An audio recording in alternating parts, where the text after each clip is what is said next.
My desire to wish to lead really came after I was at school. At school, I didn't desire to take leadership positions. I was willing to let others do that. But as I went through uni and then went into the workplace, I realised that I had a set of skills that I thought could connect with people. I just had a belief that people in organisations, whatever the organisation is, they desire to do something in their day-to-day life that actually has more meaning than just turning up to work, right? So I believed that if you could create an environment where people believe that and you gave meaning to them through their work, then you would create a better place for people to be. And I thought that was something I could do and something that I wanted to do. So for me, the desire for leadership was actually about a desire for service, not a desire for power. It's actually about serving people so that their lives are better, which is a key driver of my own motivation, rather than wanting to climb up a hierarchy. Look, I joined insurance. It's a strange thing, really. I joined insurance because I wanted to lead. I was never particularly interested in insurance. It was more about an opportunity to lead people.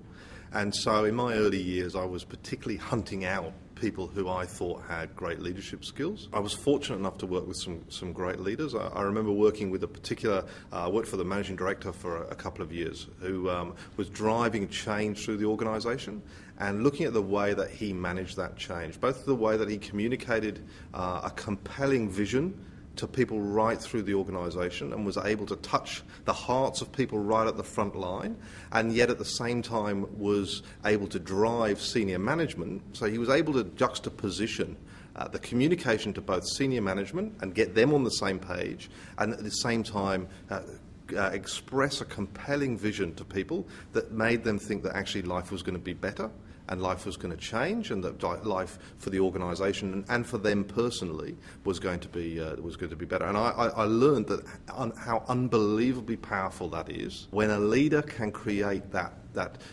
drive for change from the grassroots up. How that actually, when you do that, there's nothing that the organisation can't achieve. So that was deeply meaningful for me, and watching the way that he went about that in quite a deliberate and yet natural way. This half planned, half intuitive, and the very deeply planned in terms of the way they went about it, and yet using his personality and using his natural attributes to just communicate over and over again the same message with conviction and with passion and with vision was just unbelievably powerful. I remember well my first leadership role. I was sent to a branch in a place called Lincoln, which is in the east of England, and I was running this branch. I was the second youngest person in the branch, everyone else. And in fact, most people had been working there longer than I'd been alive at that stage. So that was an interesting challenge. Deeply experienced people who'd been around and seen it all, and the new kid was on the block.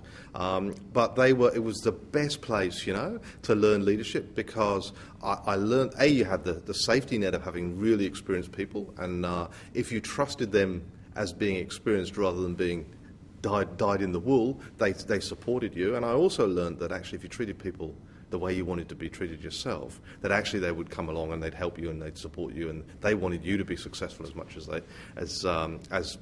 as you wanted to be successful.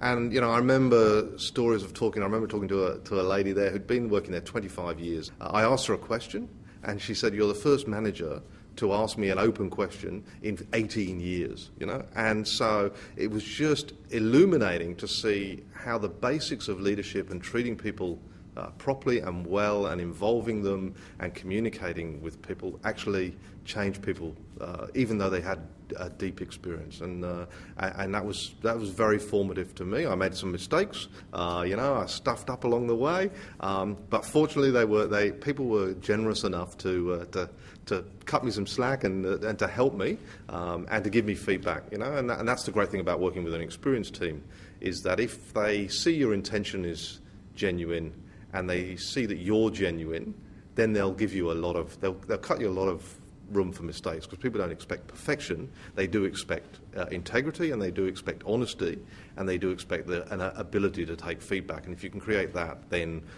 you're sort of halfway there, in my view.